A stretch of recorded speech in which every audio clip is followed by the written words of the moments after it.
Linge. Un sèche-linge. Ouais. Pourquoi faire? Pour sécher le linge, c'est la nouveauté, c'est le progrès. Par contre, il n'y avait pas de frigo. Donc le truc le plus galère avec cette histoire de ne pas avoir de frigo, en fait, parce que ça c'est le frigo, et du coup il fait 24 degrés. Et le beurre, le beurre ça veut déjà plus rien dire quoi, on l'a acheté hier et il est complètement mou quoi. Du coup je sais pas combien de temps je vais pouvoir le garder. Pareil, les haricots verts, tout ça est français bien sûr, hein, y a pas de... Mais je vais vite le faire cuire parce que le problème c'est que c'est acheter du Made in France pour que ce soit du gâchis, c'est un peu dommage quoi. Me nourrir devait être la partie la plus sympa de l'expérience. Le terroir français devait me régaler pour toute l'année, mais avant de manger, il faut déjà faire le tri des indications d'origine dans les rayons des grandes surfaces.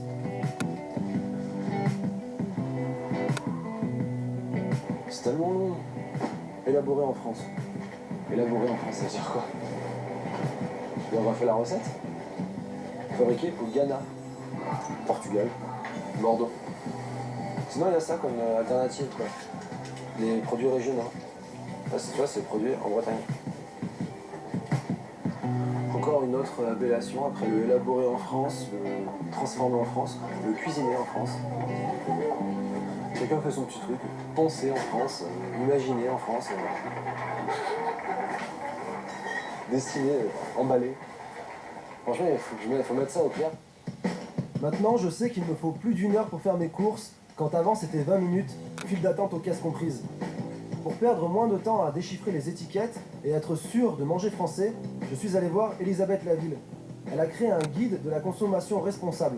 Autant dire qu'elle en connaît un rayon sur les labels, les appellations et autres raffinements marketing. Du coup, vous êtes tout le temps marinière. C'est la loose. Le pauvre garçon, 1 an en marinière. Il y a un nombre de labels, mais incalculable, quoi. C'est-à-dire que, alors, je prends un exemple. On a là, c'est label rouge. On est sûr que avec label rouge, c'est français normalement. Le label rouge, c'est français. Alors, on n'a pas tant de labels que ça. On va regarder les étiquettes ensemble, mais en fait, il y en a justement assez peu, ce qui est plutôt une bonne nouvelle, parce que du coup, vous pouvez vous fier à ceux-là en étant sûr que ceux-là, ils vous permettent de consommer des produits origine France, donc c'est-à-dire dont le produit a été transformé en France, mais aussi ses ingrédients viennent de France. Il n'y en a pas tant que ça. Par contre, vous avez beaucoup de marques qui vont afficher des mentions, parfois en inventant des logos, etc. Ces mentions et ces logos, donc eux par contre, n'ont rien à voir avec des labels officiels, ce qui est comme le label rouge. Vrai ou faux label, ces logos ne sont vérifiés par aucune autorité. Ce sont les industriels qui font le choix de mettre un drapeau français sur les produits par pur marketing. C'est pour ça que j'ai tant de mal à trouver mon bonheur dans les rayons. En fait, j'ai le droit aux appellations d'origine protégée, au label rouge, aux indications géographiques protégées, aux produits de région comme produits de Bretagne, aux spécialités traditionnelles garanties et aux origines France garanties. Pour le reste, Elisabeth me dit qu'il faut que je fasse attention, surtout quand il y a un petit drapeau français sur l'emballage.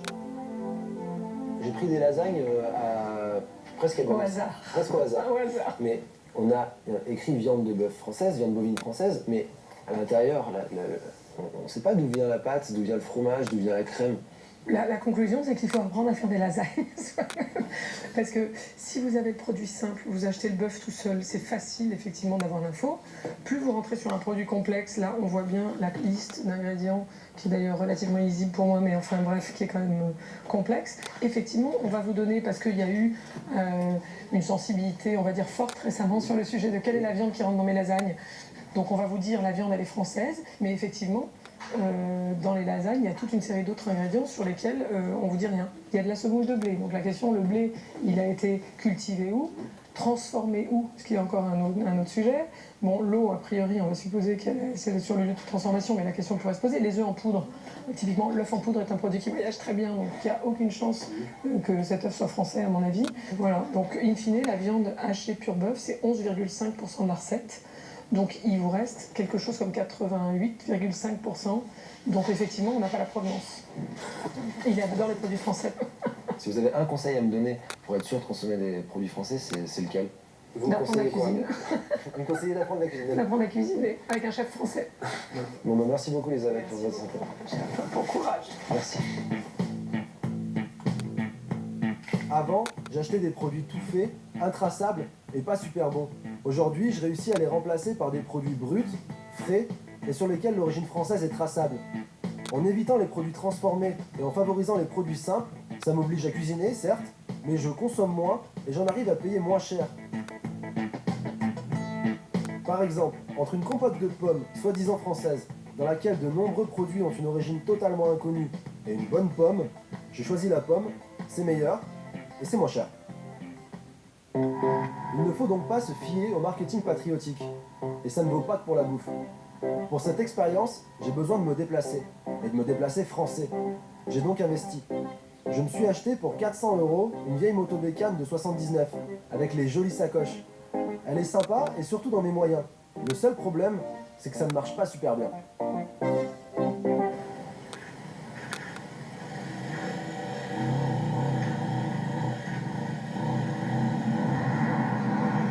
Un échec douloureux.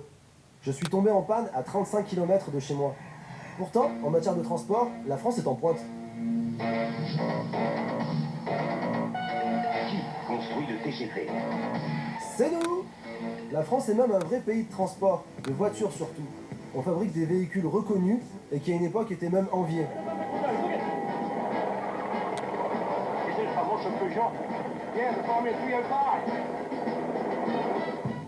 Avec 1800 € par mois, difficile de m'acheter une voiture. Mais même si je le pouvais, ce n'est pas si évident de trouver une voiture fabriquée en France.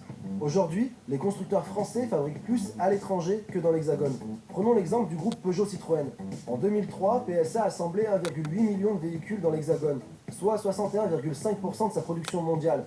Et l'an dernier, la part française ne représentait plus que 33,1%, soit 939 000 voitures. Bonjour. On est journaliste, on va interviewer le patron. Quand il voudra, on va l'appeler. Très bien. Je suis à Sochaux, sur le plus grand site industriel français, pour demander au patron de Peugeot pourquoi il fabrique de moins en moins de voitures dans l'Hexagone. Et si finalement Peugeot n'avait plus de français que le nom?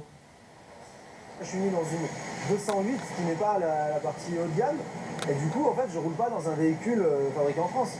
Tout à fait. Notre 208, elle est fabriquée à Poissy en partie et à Tarnava, notre usine slovaque en autre partie.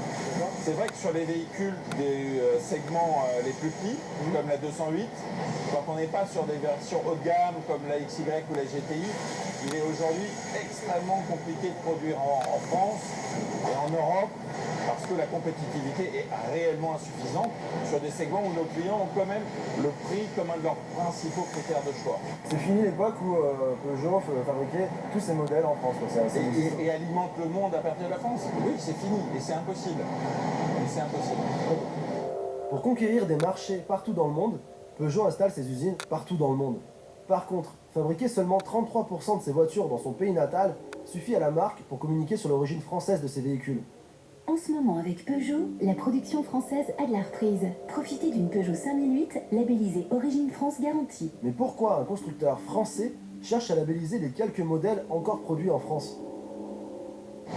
Le fait que vous-même vous fassiez cette expérience fantastique de vivre des produits français au quotidien, vous voyez à quel point ce sujet a été sur la table ces derniers mois, que c'est un sujet important. Nous, notre ancrage français d'un groupe qui est là depuis 200 ans en France, il est important. Et bien sûr, tout le monde sait qu'on a un groupe français, mais une période où on dit internationalisation, mondialisation, globalisation, on voulait rappeler que nous, c'est plus de 40% de notre production mondiale qui est faite en France.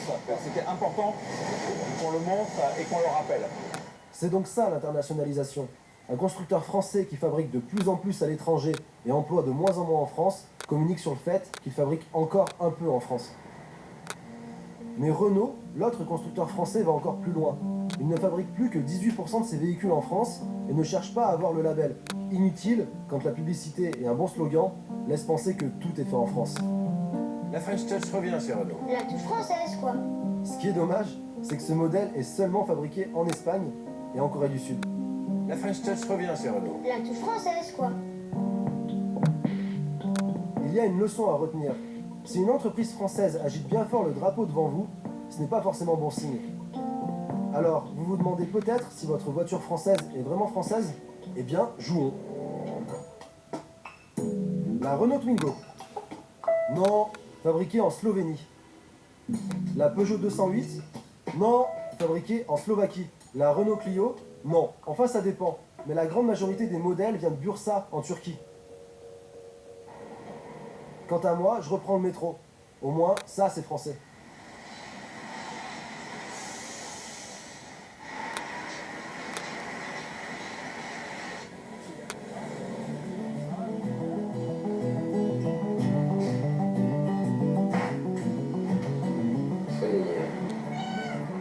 On n'y arrivera jamais. Benjamin monte un meuble made in France, mais qu'on n'a toujours pas de frigo, toujours pas de canapé, toujours pas de machine à laver, mais on aura un meuble de cuisine made in France. Voilà. T'es en train de dire que j'ai pas le sens des priorités, c'est ça? Tout à fait.